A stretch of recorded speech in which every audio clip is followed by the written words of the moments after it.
That's when we get the rise of the first big monstrous predatory sharks like Tenacanthus, which was probably in the order of probably 6 to 7 meters in length, certainly bigger than a white shark today. Well, if you want a prehistoric Jaws, you could do a Tenacanthus versus the placoderms, right? You know, one of the great sea battles of Absolutely. the Devonian. Imagine a shark that's 8 to 10 meters in length, and it has no teeth in the upper jaw, but the lower jaw just comes together as one gigantic wheel of death. Just all these teeth that are big and serrated but form a single wheel coming out the lower jaw. Yeah, or it's Carboniferous shark, early Carboniferous. And the top of the head was covered in teeth as well, tooth-like structures, like denticles of the skin that have grown big and coarse and look like teeth. So that this thing actually looked like it had a mouth sitting on top of its back.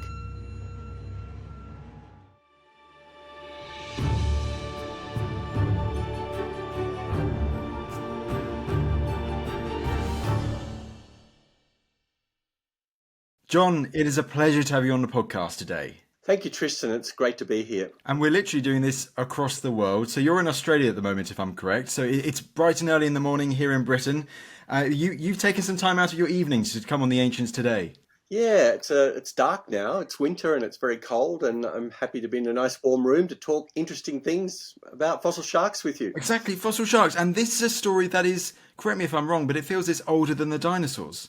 Way older than dinosaurs. We're talking older than trees, older than insects, and get this, even older than the rings of Saturn. No, really? The rings of Saturn? Yes, the rings of Saturn are about 400 million years old, and sharks go back 465 million years. So that's a way long time back. And for experts like yourself, I mean, should we address this straight from the beginning? Are fossils the main kind of tool of research for learning about these earlier specimens of sharks, for following the whole evolutionary cycle, the evolutionary journey of sharks? It is indeed, Tristan. I'm a paleontologist, so I study fossils to look at the history of life on Earth. As you get closer to the modern day, then genetics comes into it more and more, because you've got living species that can bracket the extinct species. But when you go way back into deep time, hundreds of millions of years ago, it really is just fossils is all you've got. And the context of the fossil, like the geology of the rocks that the fossils are found in, the geochemistry of those rocks. You can do a lot of analyses that give you the environment that these creatures lived in. And John, you are one of the leading experts in the fields of early sharks and fossil fish in general. And your interest in this, it stems from quite a young age. You know, when you started collecting fossils, this has taken up quite almost all of your life. Yeah, I started collecting fossils when I was 7 at school, because I met a schoolmate whose father collected fossils and used to take us out to local quarries and places where we could hit rocks and find little creatures like trilobites and fossil shells. And then a year or two later, I realized that right close to my home where I was living was a beach where we could find ancient fossil shark's teeth that were eroding out of the cliffs, or, you could just pick them up on the beach. Your listeners won't see this, but here's a fossil shark tooth, a really large one. It's about 6 centimeters in size, and I found that when I was about 8 years of age, and I've kept it ever since. And how old do we think that shark tooth is, if I may ask? Well, that's from a site in Victoria called Beaumaris. It's about 6 million years, so it's kind of recent on the scale of sharks going back 465 million years. But it's still precious to me. Well, I mean, the whole fact that if 6 million years ago is early in the story of sharks, when you've got, the earliest humans, or on the human line at least, are almost like some 7 million years ago. I mean, that is saying something in its own right. I mean, John, well, let's go right back to the beginning then. 450 million years ago, roughly 450 million years ago, what do we know about the origins of sharks, the earliest sharks? Well, sweet FA actually, Tristan. All we had was a handful of scales. Basically, tiny little scales the size of a pinhead. Now, you might think, what can you do with scales? Well, think of a cake, a lovely, delicious cake. If we only had crumbs, we could tell from those crumbs if it was a sponge cake that's fairly boring, or a Black Forest cake, which is kind of interesting. And so those scales can be simple in terms of their structure, their histology, or they can be quite complicated. And so the first tens of millions of years of shark evolution is really told through these tiny little scales that become more and more complex. And they go from being the sponge cake of scales to the black forest cakes within 10 million years. And so sharks were starting to do a lot with their bones, with the structure of their scales, their dentine tissues that made those scales.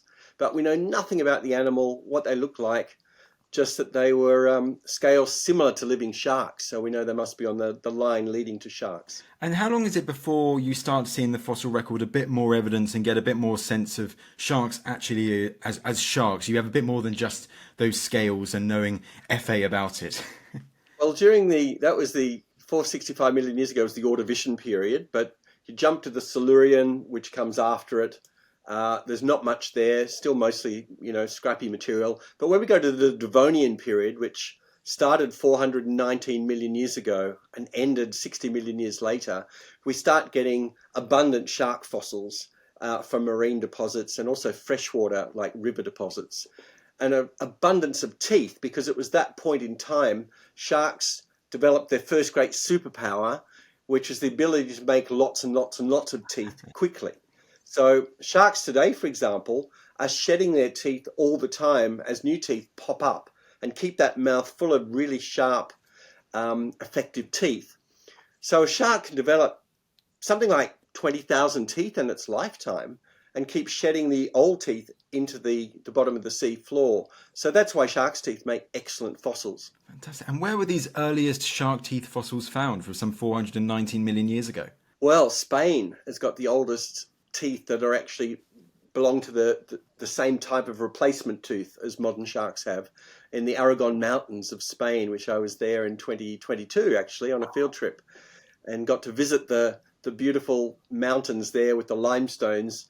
You don't actually go and find teeth by spotting them with your eyes. You take big samples of rock, dissolve them up in weak acid, and then pick through the residue, and then you get the abundance of these microfossils, which include shark's teeth and scales and other bits of fishes and things.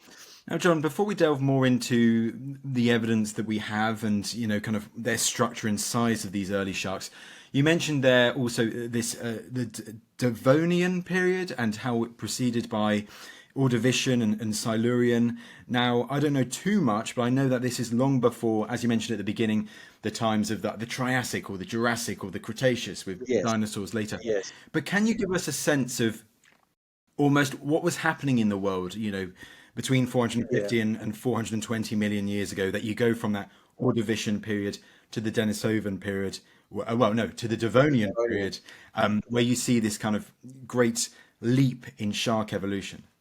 Well, basically from the spines and scales, we can see that sharks are developing a more complex kind of cartilage structure and are developing different hard tissues like dentines, which forms the core of teeth. And then when we get to the Devonian, we start finding whole complete shark-like fossils as well, with the whole body, the skulls, the head preserved, and the whole dentition in place. And they look like modern sharks, but they're not yet anatomically the same as modern sharks, in the same way as, you've got early reptiles that look like dinosaurs, but they're not the same as living reptiles today. There had to be a lot of more evolution of sharks before we get to the modern groups, which, to be honest, don't really appear until the age of dinosaurs. And we'll talk about that later in this episode. But during the Devonian, sharks actually went from being tiny little things about half a meter long to creatures up to maybe 6 meters in length by the end of the Devonian, the largest predatory creatures of that period. And to put the Devonian into a perspective, I think it's the most important period in the Earth's history. You have the pre-Devonian, where not much happened, no life on land. During the Devonian, plants took over the land and grew to forests, 30 meters high. Fish evolved arms and legs and started walking on land as the first land animals, vertebrates. Invertebrates invaded land, and we had the beginning of the insect lineage and so on. So the modern world became shaped by that Devonian changes in the environment and what life was doing. And after that, life was more or less just changing towards the modern faunas we have today. But the Devonian was the revolution that really started it all. And why is it a revolution? Is it a change in the climate, or for the sharks, obviously in the water? Do we know if the temperature changes that allows them to kind of grow and evolve? What do we know? Yeah, there were lots of changes going on in the atmosphere in the Devonian, from high levels at the beginning to low levels and then high levels again at the end. So, and I'm talking fluctuations from like 13% oxygen up to 28% oxygen. Today we have 21% oxygen. So this changes in boosting the oxygen of the whole planet was how plants really got a boost of energy and life and started growing to, the early Devonian, at the beginning of Devonian, life was covered, the plant life of the world was just mosses and bryophytes and lichens and things and very small weedy plants. But by the end of the Devonian, these forests had established made of lycophytes, which are horsetails, and ferns, gigantic ferns. And so we had the very first forests on the planet, as well as animals that were invading those forests to find food. Now, John, we've already covered a little bit of this in our chat already, but can we now actually kind of go through the kind of shape of these sharks and what we know of them when we are at the Devonian period? And, those early adaptations, those early key kind of design improvements in the shark that we see at this period, and how the shark comes to look pretty different to other fish at the time. That's right. Well, the fishes of the day included early bony fishes, like, we have salmon and trout today that have skeletons made of bone. And we had these ancient armoured behemoths called placoderms, which comes from the Greek meaning plated skin, because they had massive armoured plates covering their bodies. Some of these were enormous, like Dunkleosteus, the Darth Vader of the Devonian, which was probably in the order of 4 or 5 meters in length, maybe bigger, but that's debatable. And at the time, sharks were mostly about a meter in length or smaller until the very end of the Devonian. But sharks were really just predators, but they weren't the apex predators, because these placoderms had evolved before the sharks and occupied most of the environmental niches. But towards the middle of the Devonian, we get sharks that look a lot like modern sharks today, with their triangular dorsal fins and wide pectoral fins at the front, mouths full of teeth in rows and files that could be replaced, and a shark-like streamlined body made of cartilage. And that's the critical thing about sharks. They have a cartilage skeleton. Now, here's the rub. It's not the same cartilage as in your ear or your hip joint. Yes. Okay. They have their own unique kind of cartilage that no other creature has. It's called a globular calcified cartilage. So it makes the skeleton very light, but also incredibly strong. So it's like a special type of cartilage that gave sharks an advantage to become more agile and faster in the water, to outsmart these bony placoderms and other fishes. So I think that's a real advantage that sharks evolved at this time. And does it still have, even these early sharks, even when they're quite small, do they still have the iconic fin on top that we think of with sharks today? Yeah, they do. They have that triangular fin. And as I said, even though they're rather small, it was towards the end of the Devonian, when there's a series of devastating mass extinction events that rocked the Earth, that some of these placoderms go extinct just before the end of the Devonian, but others straggled on through.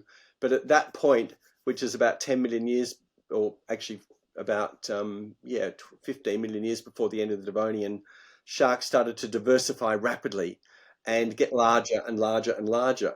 So that's when we get the rise of the first big monstrous predatory sharks like Tenacanthus, which was probably in the order of 7 or 8, probably 6 to 7 meters in length, certainly bigger than a white shark today. Well, John, should we cover that evolutionary leap right now? Because it also feels, as you've hinted there, that sharks, the fact that they've endured for so long, for so many hundreds of millions of years, that they are one of the great survivors of some of these biggest extinction events in the history of the Earth.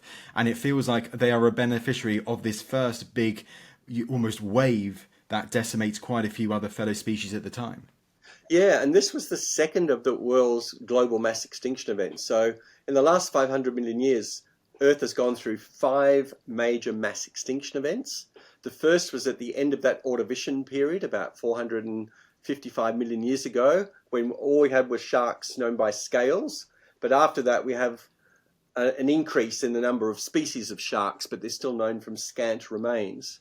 But by the end of the Devonian, these two mass extinction events near the end of the Devonian shook the world up in a big way and paved the way for sharks to really go into their new golden age in the Carboniferous period. Because you know why? The placoderms went extinct. Their main rivals bump out. Sharks can just walk in and take over all those vacant niches. And, you know, there's a parallel here with mammals and dinosaurs. When the mighty dinosaurs went extinct 66 million years ago, there were mammals around the whole time with dinosaurs, but they couldn't really go anywhere until the dinosaurs were extinct. And so there were vacant ecological niches for them to then take over and expand. And sharks did exactly the same once the placoderms were extinct. And can we get a sense at this time that do you also see quite almost a growth in the area that we have evidence, fossil evidence for sharks, for these early sharks at that time? Do they seem to spread more across the world as you see them rising to the fore and taking the mantle of those species like the placoderms? Yeah, I mean, basically by the Devonian, we have remains of sharks all around the world, but mostly from teeth and a few sites with complete sharks. But the Carboniferous period, which started 359 million years ago and went to about 300 million years ago, there's excellent sites all throughout Great Britain and Scotland where some of the best fossil sharks in the world have been found, especially like around Glasgow, the Bear's Den shark, whole, complete, perfect shark. It's called one of the great hero sharks of Scotland. There's even been poems written about it by Edward Morgan, who was a poet laureate in Scotland. True, you know, this shark is a hero shark. It's in the museum in Glasgow, in the Hunterian. I saw it only a couple of months ago when I was in Britain, and I paid homage to it. It's such a beautiful specimen. And it was found by a most incredible fossil collector called Stanley Wood, who is an absolute legend, who found many new kinds of species of fossil fish and early amphibians, even fossil plants. And he's had like a dozen of these named after him as well. Unfortunately, he passed away about 2012, but he's left a lasting legacy for the collections up there in the museums. You know, John, I'd never ever heard of the Bear's Den shark before. I'd heard of the Bear's Den Roman baths and the Roman fort up there on the Antonine Wall. Yeah, I didn't know that yeah. Bear's Den, like a suburb of Glasgow, was also famous for this skeleton, and correct me if I'm wrong, of a full Devonian shark. Yeah, or it's Carboniferous shark, early Carboniferous, that lived in the seaways. And it had this big anvil on its back, like a massive bone that expanded out, that had tooth-like structures on the top. And the top of the head was covered in teeth as well, tooth-like structures, like denticles of the skin that have grown big and coarse and look like teeth. So that this thing actually looked like it had a mouth sitting on top of its back, which may have been a way of scaring away bigger predators, which there actually were in the oceans and shallow seas of those days, giant bony fishes like Rhizodus that grew to sort of 6 or 7 meters in length. But nonetheless, there's another site in the Carboniferous of North America called Bear Gulch, not Bear's Den, but Bear Gulch in Montana. And get this is a site with whole complete fossil fish. Literally thousands of them have been collected. But the most abundant fish in this fauna are sharks and their kin. So up until now, sharks have very much been a small part of the overall fish faunas in the rivers and seas of the world. But in the Carboniferous, they take over and suddenly become the most abundant fishes in our seas and rivers and lakes, more so than the bony fish that today dominate our oceans. So I call this the golden age of sharks. And there were so many diverse forms of so many different shapes and sizes. I could spend hours describing them all, but just take my word for it. There were every kind of shape and size of shark you could imagine at that time. I would like to explore some of that diversity, because if there is such a rich kind of multitude of sharks in that period, I mean, surely they can't therefore all be predators, John, or all carnivorous. I mean, because surely they all need to survive. That's exactly right, Tristan. This was a time when another lineage of sharks split off the main, shall we say, the main stem that leads to modern sharks. And it goes to a group called the ratfishes or holocephalans. These are like chimerids and spookfishes that today live in the deep oceans. At that time, this split caused a great radiation of these sharks with crushing tooth plates in their mouth, like flat bricks for crushing up clams or rounded teeth for grinding things like corals and things. And there were hundreds of species of these holocephalans, and they were the most abundant shark-like fishes in the oceans at the time. But It also saw a radiation of the true sharks leading to the modern shark line, and even bigger, even more gigantic predators like Savidus, which is found in Scotland and England in the Carboniferous limestones. And this has monstrously large teeth the size of your hand, and it was probably a shark that would have reached at least 8 meters in size. So the biggest predatory shark yet in our story. Yet. Wow. And it's found all over the world, not just Scotland and England and Ireland, but also remains have been found in North America and parts of Europe as well. I'd like to also ask, because you mentioned it in passing, and forgive me for going slightly further back in time, but at the end of the Devonian, you mentioned like one of those species that was bigger than the great white of today. Was that, and what was the name of that? Was that quite at least perhaps in the eyes of yourselves and fellow researchers today, was that quite a big moment in the story of the evolution of early sharks, this particular species? I mean, what do we know about this? Yeah, because this was right near the end of the Devonian, about 360 million years ago, a million years before the end of that period. And between the two mass extinction events, we get a rise of diversity of sharks, including many different kinds, including even filter-feeding sharks that weren't predatory, as well as these ones with rounded tooth plates for crushing prey rather than or piercing and grabbing prey with sharp-pointed teeth. Sorry, John. Filter-feeding sharks. Do you mean like basking sharks today, or something like that, with their big mouths open? Right. So the filter-feeding sharks today, like basking sharks and whale sharks, filter by opening their mouths and catching food against their gill rakers or their gill arches, like a sieve, if you like. But these sharks, they were filter-feeding Devonian sharks that were small, not gigantic. They were probably about a meter in length, but they had teeth that were widely spaced to form like a sieve when the upper and lower jaws, like my fingers and my hands, where the fingers are loose between each other, not tight. And so they could then take a mouthful of plankton and get that into their gullet. So this is the first time in the history of life, invertebrates anyway, backboned animals, we have filter feeding as a niche, and sharks were the first to do it. And sorry, apologies for me interrupting there. I just had to clarify with that. But going back to what you were saying earlier, between those two extinction events at the end of the Devonian, you get, that bigger shark than the great white today. I forget the name that you said it was, but that almost feels like Tenacanthus. Okay. Yeah, sorry, it's called Tenacanthus. Tenacanthus. And that would give rise to these bigger Tenacanth sharks that go right through the next two periods, the Carboniferous and Permian, including Savidus, the really gigantic one in the Carboniferous, was another member of the same family. It had teeth with many big cusps on a big wide root, which means it had teeth that were very powerful for piercing and grasping prey. But also, at the same time, in the same age rocks of the Carboniferous, we get the first shark's teeth that are broad and flat with serrated edges, like a great white shark. So we're getting an adaptation for tearing flesh off bigger prey.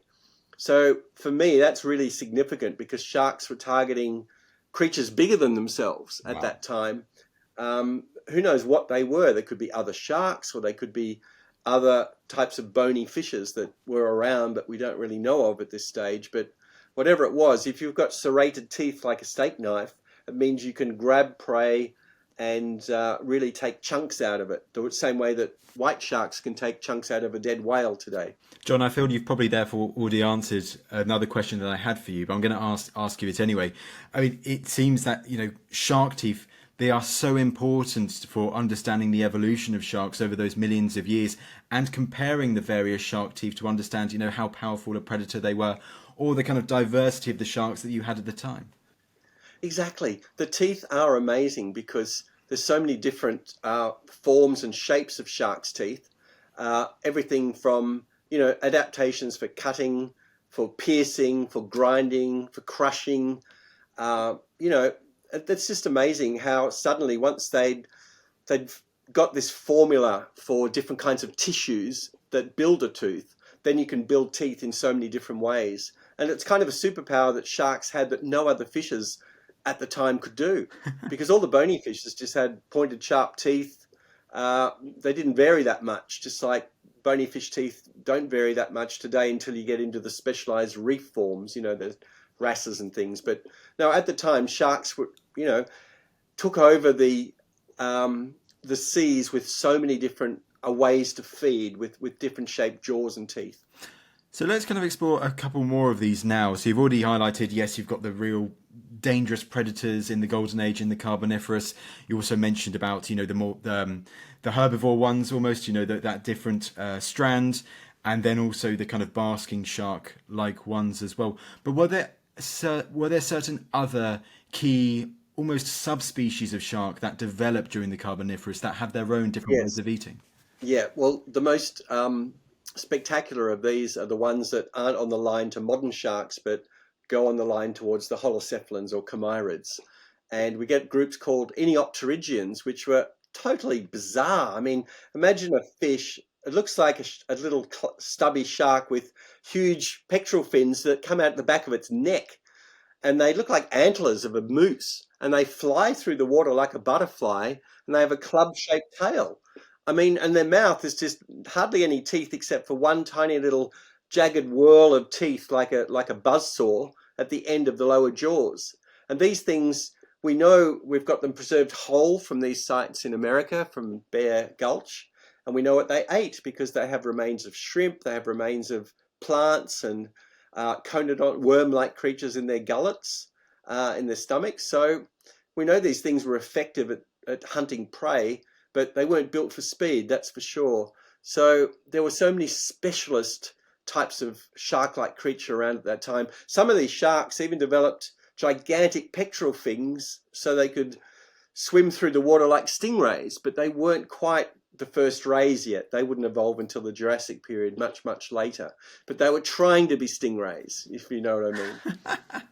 Carboniferous shark-like stingrays. I mean, I'd never Exactly. thought I'd hear that phrase or sentence said on an Ancients podcast ever. So congratulations, John. That is quite something. Yeah, well, the amazing thing is that sharks tried out all sorts of different body plans.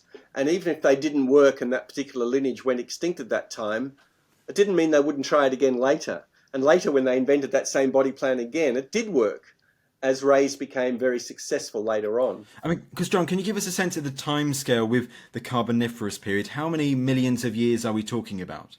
We're talking from 359 million years ago, when the Devonian ended, to about 299 or 300 million years for the beginning of the end of the Carboniferous and the beginning of the Permian period, which comes after it. So just over those 50 million years, I mean, is it possible yet from the research that has been done by yourself and your colleagues to see whether some of these species of shark, they experimented with different types of eating and different types of, I don't want to say equipment, but anatomy and how they were shaped? Yeah. Do we see that some die out before the end of the Carboniferous and it's clear that some groups are more successful than others? Actually, no. Most of them that developed in the Carboniferous just keep going through to the Permian because there wasn't a mass extinction event at the end of the Carboniferous. There wasn't any reason why, different species at the species level might go extinct, but the lineage keeps going, as new species and new genera evolve from that same group. So we see a radiation of each of these groups into many different species, a great diversity of sharks by the Permian period. And including some of these forms evolved from Carboniferous forms with these rows of teeth in a single whorl, like a wheel, like a buzzsaw. Some of them evolved into the biggest and most spectacular sharks of all time in the Permian, the buzzsaw sharks like Helicoprion. Imagine a shark that's 8 to 10 meters in length, and it has no teeth in the upper jaw, but the lower jaw just comes together as one gigantic wheel of death. Just all these teeth that are big and serrated, but form a single wheel coming out the lower jaw. Now, that wheel didn't move. It couldn't, because it was teeth, set in cartilage in the jaw. But it had this very elastic lower jaw joint, so it could swing that lower jaw forward and thrash it back. And that way it could catch gigantic squid and eat them. Even ammonites, which were squid-like creatures in a big shell, they might have had a special way of actually grabbing that ammonite and slipping the soft meat of the animal out of the shell and eating it and leaving the shell behind. Whatever they were doing, they were incredibly successful because we find these big wheels of teeth all around the world in the Permian period, in nearly every country, even in Australia. But do we therefore have, because obviously squid is another word that we know well today, like alongside these very prehistoric sharks in the Carboniferous and Permian, you also had very prehistoric squid alongside them in almost another part of the food chain. Yeah, the first modern squid evolved in the Carboniferous. Wow. And by the end of the Carboniferous, we had many kinds of squid-like creatures called cephalopods, but some of them with big shells. They were ammonite-like creatures. We all know ammonites from the Jurassic, but the first ammonoids actually evolved in the Devonian that would evolve into the bigger ammonites of the Jurassic and so on. So there was an abundance of these squid-like creatures living in the oceans of the day, and they actually probably form the main food source for many of the sharks. And do we get a sense then at this time, it seems like there are sharks that are adapted to being deeper in the oceans, some the more shallow waters, but also with the Carboniferous, I think goes straight to my mind growing up watching things like Prehistoric Park and so on, of the big dragonflies, the big centipedes and the big scorpions and all, the bigger insects on land, that kind of warm climate, lots of carbon in the area, hence Carboniferous. But in the shallow, but in the rivers and the lakes near these beautiful, rich carbon landscapes, would you also have specially designed sharks just wallowing up and down those rivers and in the lakes? Oh yeah. Oh Wow. yeah. We had a whole group of sharks called the Xenacanths, and that's from Xena. You know Xena the warrior princess? Yeah. Xena meaning foreign in Greek. They had this foreign, Xenacanth means foreign spine, because the back of their neck had this whopping great spine sticking out the back. And these were kings of the rivers and lakes of the world, these Xenacanths. And they appear in the early Carboniferous by their teeth and some whole complete sharks from Scotland and different places like that. But by the Permian period, they're really taking off and getting to quite large sizes with really quite large teeth. When I say large, 3 to 4 meters in length, but one of them was really big, maybe 5.5 meters, but it had tiny little teeth. And we believe even these Xenacanths evolved a filter feeding line as well as a predatory line. So yeah, they were the rulers of the freshwater domain of the world. The first ones are found in the sea, but after that they are only found in freshwater for the Permian, late Carboniferous, Permian and Triassic. There's about a period of 100 million years or more where they just dominated the freshwater rivers of the world. And would they hunt on things like amphibians? If I'm thinking, you have amphibians by that time, right? And they're quite Yes, big. Yes. absolutely. In fact, in the book, I talk about a particular Permian turducken, where we have a Xenacanth shark that's just eaten 2 amphibians, 2 tetrapods, and in the bellies of one of those tetrapods is another fossil shark. Wow. A stem shark. So you've got 3 trophic levels all in the one fossil, which is so rare these days to find a fossil with a fossil within a fossil within a fossil kind of thing.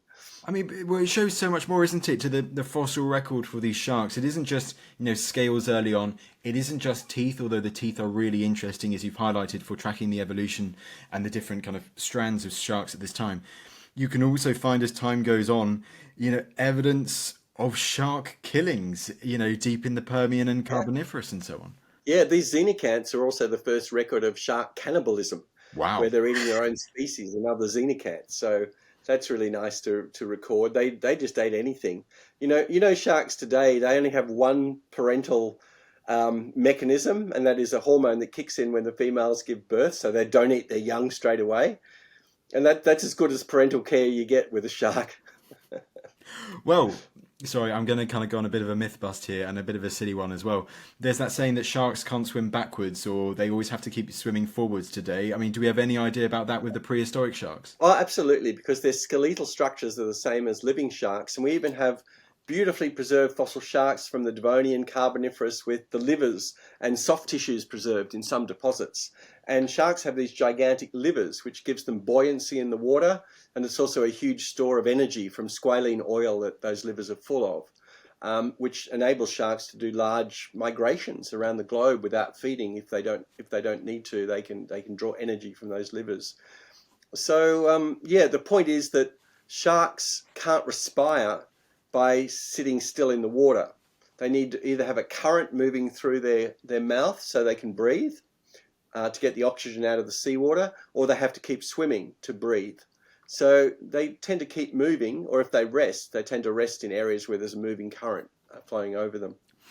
John, also another question kind of keeping on those rivers, and you mentioned amphibians earlier, and also, these different strands, these different family lines that come from the shark line and then diverge. Do we get any sense during this time of almost experimental, so many different strands of sharks in the Carboniferous and Permian, whether any of the groups did ultimately become amphibians? No, the amphibians are a line that evolved from the bony fishes, from the lobe-fin fishes. Today we have the coelacanth and the lungfish that are more advanced than the rest of the ray-fin fishes like the trout and salmon. But we had a whole host of intermediate prehistoric forms like Tiktaalik, for example, which is, we call it a fishapod. It's got a bony skeleton like a fish, but it's got very well-developed limbs, paired limbs, pectoral fins that have a humerus, ulnar radius, carpal bones, and we even found digits in one of them, a fish called Elpistostigi from Canada. We found the first evidence of a fish fin that had finger bones or digit bones in it. So that's been sealed very clearly, that we know that that's evolutionary story going from fishes to land animals via these intermediate forms like Tiktaalik. So sharks don't have anything to do with evolving into land animals, but what they do tell us is the early part of the vertebrate body plan developing parts of the skeleton that would then carry on through to the rest of evolution, like developing backbones and paired fins and things like that. Always such an important part of the story, of course, isn't it? The development of the backbone. John, one other question to ask after you mentioned it earlier, you mentioned migrations.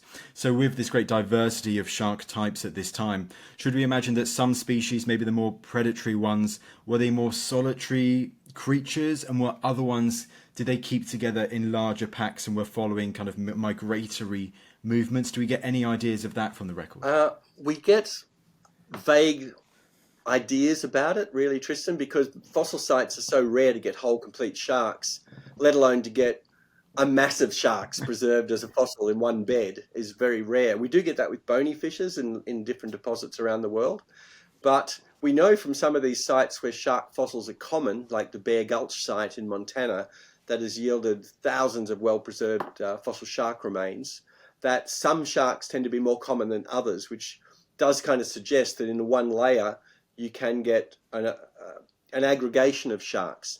And this is not unlike sharks today, that many of them are solitary, but you have aggregations of large numbers of them at certain times of the year when there's abundance of food resources around, like masses of hammerheads or rays, or bonding together. John, are there any particular fossil discoveries of sharks that date to the golden age of sharks? I mean, for you, that are particularly special or particularly memorable? Most of my discoveries go back a little bit before that. Right. I did discover, if I can jump back to the Devonian, my most comfortable time of life, I did discover a shark at Gogo, which is an incredible fossil site in the Kimberley, the northwest of Australia, where normally fishes that are 380 million years old are kind of squashed flat like kippers between rock. But Gogo, we get perfect three-dimensional skulls and brain cases and jaws, and sometimes even soft tissue preserved. The muscles have been preserved. I've even discovered embryos with the umbilical cord still attached to some of these fossil placoderms.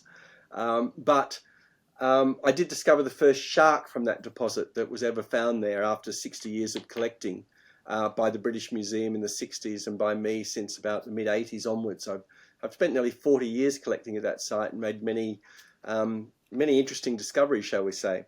Yeah, but this particular shark, the first one found, had three-dimensional jaws and cartilage and teeth and shoulder bones, and basically we discovered something that we didn't expect to find. We did some histology study on the actual cartilage, which was three-dimensionally preserved, so we could etch it out of the rock, with weak acid, and then we cut thin sections of that cartilage, and we found bone cells between the layers of cartilage, osteocytes. So it kind of showed that earlier sharks had a lot more bone in their skeleton, but as they developed this highly specialized kind of cartilage, they were getting rid of bone, and they just had random bone cells here and there, but not an abundance of them. So that was a really cool discovery, and we call that shark Gogoselachus, meaning shark from Gogo. And sorry, did you find in a similar context placoderms as well? So you almost have those two titans of the time up against each other. Yeah, I've spent a lot of my time working on placoderms, and that's where we found the mother fish with the embryo in it, that Martopiesis attenborough, that I named after Sir David Attenborough, which was the earliest evidence of sex in the vertebrate lineage. And Sir David, when I met him, was very happy about it, but he said now they'll always remember me for being associated with the origin of sex. We'll get you on for that podcast next, where we'll explore more about the placoderms. I guarantee you that, after Megalodon, of course. Yeah. John, there is one particular expedition that I'd like to ask you about that you do mention also in your book, which is a venture down to Antarctica for a particular shark fossil. Now, can you elaborate on this extraordinary venture? Yes, well, I've had 4 expeditions to Antarctica over the last 30 years, but the one you're referring to, which is the opening pages of my book, is basically happened in 1991, 92, in the early days when we still did big sledging expeditions. That they don't really do that anymore today. It's considered too dangerous and too difficult. But we had a sledge, and we'd go to completely unknown territory, and we'd set up a camp, and we'd then climb mountains and look for fossils in the exposed layers of rock, between the ice and the snow. And I had a very close call, almost falling down a crevasse on one of those expeditions. But I did get to the mountain. I was out by myself that day, and I was looking at the geology of this area is known for fossil shark's teeth collected 20 years earlier by an older geology expedition. And then a small avalanche tumbled down and hit me and rolled me in the snow, but it was only a small one. I got back safely to the camp, and the next day we all went back, the whole expedition, all 4 of us, to get onto the mountain and collect fossils. But we used a crevasse probe to walk through my footprints, tracing exactly where I'd been. And we found out that I'd actually walked over 7 crevasses that day. Whoa. The day before, but only broke through one. So I was very, very lucky to be here. But we did find lots of good shark's teeth once we got to the mountain, so that was good. And did those shark's teeth, did some of those date to the Devonian as well? Is Antarctica a good place for Devonian fossils? It is indeed. The reason why we go there is because there are no plants, there is no soil, it's just sheer rock and snow. And when you get rock outcrop, it's really clean, and you can see exposures of rock for miles and miles, and find the fossils quite easily because you just see them there, standing out in the layers. So we collected a number of new species of sharks from there, and it denoted a time when we studied it all in the lab. I named a new shark from those teeth from that mountain, Portal Mountain, called Portalodus. And these teeth were huge. They were up to like 2.5 centimeters high, indicating that even back in the Devonian, that's a turning point where sharks went from being maybe half a meter to a meter in length to up to maybe 3 to 4 meters in length. That's huge. That's a huge jump for the time, right? Yeah. So that was a very interesting discovery, and I wrote the paper on that and got to name all those new species from that expedition. Is it quite interesting? I'm sorry that we focus more on the golden age of sharks and less time on the Devonian, which is your biggest period. So we can certainly go back there a little bit now if there's anything we've missed. But is it so fascinating having a look at seeing those earlier steps where it almost goes from half a meter to a meter, then evidence of going from a meter to 2 meters, and then it almost kind of explodes in the size? Is it fascinating looking at the fossil records to understand those kind of key jumps in shark evolution at the time of the Devonian and into the Carboniferous afterwards? It is. It's not just the jumps in size. Although you get these standout forms that are quite large, the vast majority of sharks in the seas at that time are still quite small. So it's not like you have suddenly all sharks get big. It's like you've got 1 or 2 that are big predators, but the vast majority of them are still about a meter or less in size. Until you get to the Carboniferous, then you start getting a large increase in the whole shark fauna getting bigger kind of thing. So the Devonian was a very interesting time. Sharks also occupied new environments for the first time, invading freshwater rivers and lakes for the first time, and going into deep water. And we know from certain shark's teeth that only occur in the deep ocean basins that they were starting to occupy the areas well away from the continental shelves. So up until this point in the story, most sharks were found in the shallow seaways where there was abundance of food, abundance of invertebrates and fish and other things, but not much in the open oceans kind of thing. But yeah, we start finding their remains in deep water, deep ocean deposits, shall we say. So they're starting to expand out. And I think that's what saved them through those extinction events, that there were a whole range of different environments sharks occupied. So these extinction events heavily hit the shallow seaways the most, the hardest. And so sharks could then repopulate from deeper water to come back in again. Yeah, so it's not this popular idea of, when the extinction event happens, all of the sharks go deeper and they all survive. It's that there are certain strands of shark that survive because they've learned to adapt before that happens, and so they escape the worst effects of one of the mass extinction events. Yeah, and the other way is that when a mass extinction event happens, it might hammer the shallow seaways with anoxia, lack of oxygen, and algal blooms that suck the oxygen out of those basins and things, but it wouldn't affect every single shallow seaway of the whole world. It probably just selectively hits a number of areas. There's always going to be patches where certain species will survive and then be able to repopulate back. And that's the way it seems to work. Otherwise, everything would get wiped out. But, certain things go extinct, but other groups just bounce back and eventually repopulate those vacant niches. Oh, fantastic. John, I apologise, this is a slightly vague question, but before we completely wrap up, with the Devonian period, is there anything that we haven't covered so far that you feel is instrumental, is critical, that we should talk about with these sharks and their rise and things that are really important to their story? Yeah, well, one of the most iconic Devonian sharks, which is known from deposits in Ohio and New York State, is called Gogoselachus. And it's known from beautiful, complete specimens. We see these in museums. You can see them in the British Museum in London, or virtually any big natural history museum will have them on display. And it looks like a typical shark, like a typical modern shark. But we've just recently discovered that many of these sharks that look like modern sharks living in the Devonian were not actually on the line to living sharks, but they were the beginning of that line going to the ratfish and chimerids.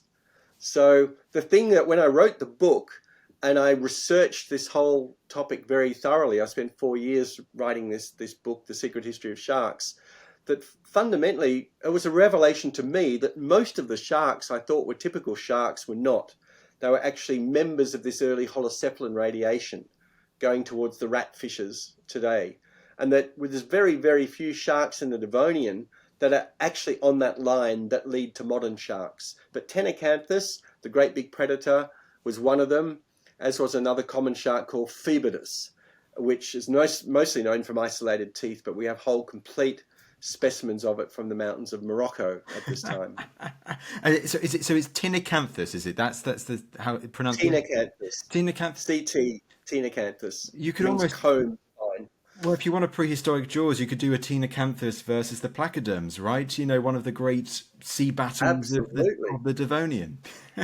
That'd be a great battle scene. In my book, I do reconstruct scenes where there are battles, and I have a giant Dunkleosteus attacking some Gogoselachus sharks, and then I talk about what's the evidence we have for all these kind of interactions based on the fossil record. But throughout the book, I create lots of different scenes where we have these living snapshots of what was happening in our oceans at the time. John, this has been such a fascinating insight into the early millions of years into shark evolution, from the Silurian and the Ordovician, as you say, with just scales, into the Devonian, and then into the Carboniferous with the golden age of sharks. Lastly on that, do we know how long, if we can even say, that the golden age of sharks lasts? Does it endure into the Triassic and Jurassic and the time of the dinosaurs? No, that's the biggest mass extinction of all time would come at the end of the Permian period, about 252 million years ago. The Great Dying. And that's boundary, the great dying indeed, the boundary between the Paleozoic era and the age of dinosaurs, what we call the Mesozoic era. And that's the first major mass extinction event that did have an effect on sharks. It did wipe out a number of shark and holocephalan groups. And so we see sharks are very subdued for about 140 million years after that extinction event. They're mostly small. They don't get very big. There's one or two species that might get to 3 meters in length, but the vast majority of them, 99% of them, are under a meter in length. So they did still diversify into many different groups, but one group called the hybodonts took over most of the niches in the Triassic and Jurassic period. So that's a very interesting time in shark history, because out of that group of hybodonts, we get the first of the Neo-Selachians, and Neo means new, and Selachii means fish, shark. So it means the beginning of the modern lineage of sharks that would populate the oceans today comes out bang in the Jurassic period. So forget Jurassic Park. Jurassic Shark is where it all happened. Jurassic Shark, what a way to end this. And also Jurassic Park, yeah, listeners, Jurassic Park producers, take notes for future spin-offs. And also a hint as to where we're going to be going in our next episode together, John. How long is it between, let's say, the golden age of sharks, or even Jurassic Shark, and the Megalodon, the Meg, that's arguably perhaps the most famous prehistoric shark of all times? I've got at least 150 million years from the Jurassic to the first Megalodon, but sharks didn't have it easy during the Jurassic period or the Cretaceous that came after it, because they weren't top dogs again. They were top dogs during the golden age of sharks in the Carboniferous and Permian, but then reptiles decided to invade the seas, and we get these big predatory reptiles, way bigger than any of the sharks, taking over the oceans. And sharks had a pretty hard time of it during that era. The rise of reptiles. I always think of Walking with Dinosaurs and Pleurodon and so on and so forth. Yes, John, indeed. John, this has been really fantastic. Last but certainly not least, you have written a book about all of this in so much more detail, which is called The Secret History of Sharks, the Rise of the Ocean's Most Fearsome Predators. John, it just goes to me to say thank you so much for taking the time to come on the podcast today. My pleasure, Tristan. It's been a lot of fun today.